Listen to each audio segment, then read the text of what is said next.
Ayan, good morning guys. Magandang umaga po sa inyong lahat at shout out diyan sa ating mga viewers dyan.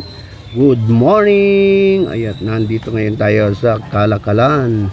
Nandito tayo guys sa isang pamilihan ng tuyo. Ayan kami namimili nga sa ngayong umaga. Ayan, ang dami ng tuyo dito guys. Ayan, shout out sa maraming tuyo. Ayan, medyo may kamahalan din ang tuyo. Medyo tumaas ang ating presyo ng tuyo natin ha. Ayan, nandyan lahat. May mga sapsap diyan, flying fish. Ayan, kung makikita nyo yan. Ayan, salanyasi yan. Medyo mahal na ngayon ang presyo ng tuyo. Okay. Ayan, si Mrs. ay kasalukuyang namimili pa. Namimili. Ayan. Meron mga sapsap dyan, ang dami. Daing na bisugo. Ayan. Kaya lang medyo nga tumaas. Kaya medyo nagmahal ang presyo. Ayan, andyan din yung maliliit na dilis natin. Namimili kayo ang size kung gaano kalaki. Yung tinatawag na kalkag na gagaling pang Bisaya. Ayan masarap sa sinangag na kanin yan. Ayan ang mga sapsap guys. Kung mapapansin nyo, malalapad. Masarap yung iprito. Dito tayo naman sa pamilihan ng kamatis. Ang kamatis guys, medyo tumaas ang presyo. Ang dating 35, 30, ngayon naging 40. Ayan, bibili kami ng isang ng 5 kilo ni Mrs. ha.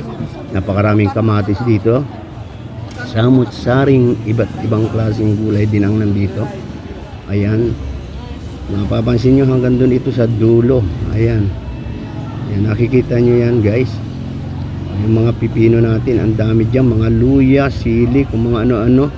Lahat ng pamimili mo, lahat ng klase ng gulay nandito, mabibili mo dito sa Kalakalan ha. At hindi lang ito guys, meron pa itong isang building. Bali 3 building ito, malawak to guys. Narito pa lang tayo sa retail, pero ito wholesaler pa rin. Wholesaler pa rin ito, may nabibili ka rin lang retail. Pero pagdating mo dun sa kabila, ay wholesale pa rin. Kahit pa paano makakabili ka naman ng inyong mga paninda kung kaunti lang. Diyan, dito na nga tayo sa may kabilang building. At ito guys, ang mga manininda dito nang galing pa ng Quezon Province. Ayan, napakaraming pipino, ang dami pipino, mga sitaw, talong, nandiyan ang lahat. Ang produkto nila dito nila ibinababa at dito nila itinitinda, mga galing Quezon. Ayan, kung mapapansin nyo, ang dami. May mga sili, ayan, sako-sako, ayan, patola, mamimili ka. Ayan, napakarami mong mabibili dito guys. Okay, ang mga manininda dito purong Quezon guys, puro Quezon, kasi dito nila dinadala yung kanilang mga paninda.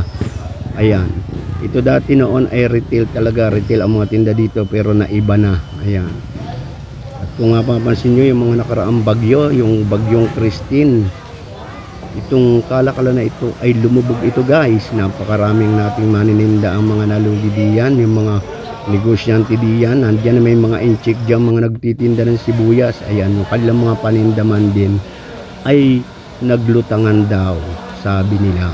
Ayan, napakarami ng kamatis. May kamatis din dyan guys. At napakarami ng mga kamote. Ayan, mamimili ka ang size ng kamote ha? Ang kamote, matamis ang kamote dyan, mga galing Quezon.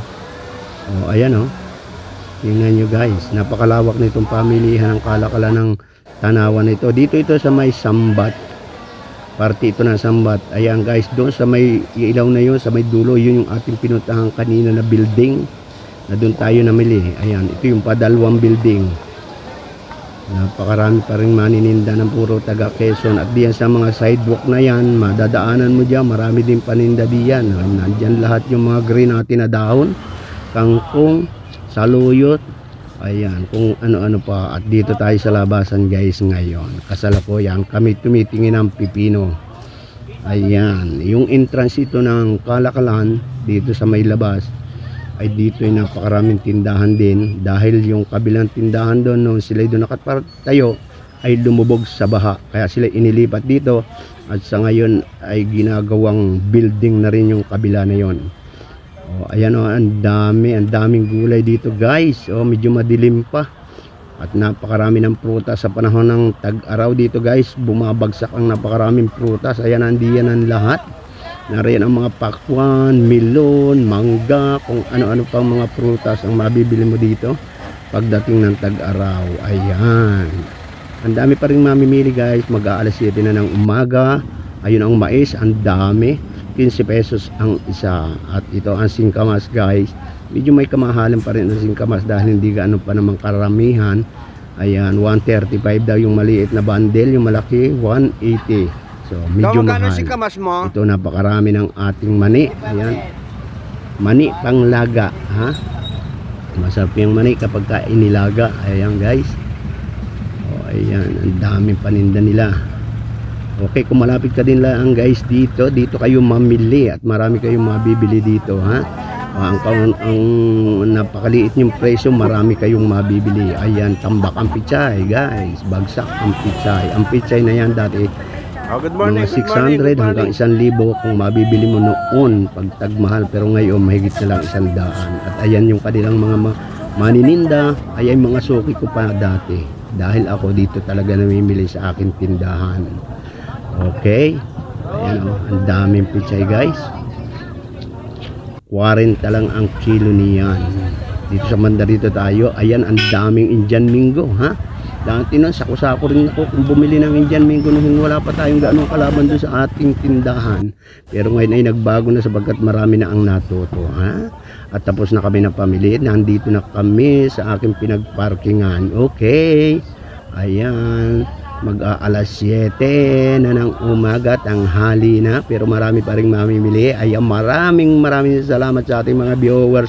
Kumusta po kayong lahat guys? Magandang umaga. God bless all sa inyong lahat. Good morning. At sana naman kayo naroon, sana ay pagpalaing kayo ng ating puong may kapal. Ayan, maraming salamat. Oh, may tukwa pa dito, ha? Ayan, talaga naman napakarami rin ang tukwa dito. Ayan, oh. Ayan, maraming salamat sa panonood nyo ng video guys. Maraming salamat. Good morning. Bye bye.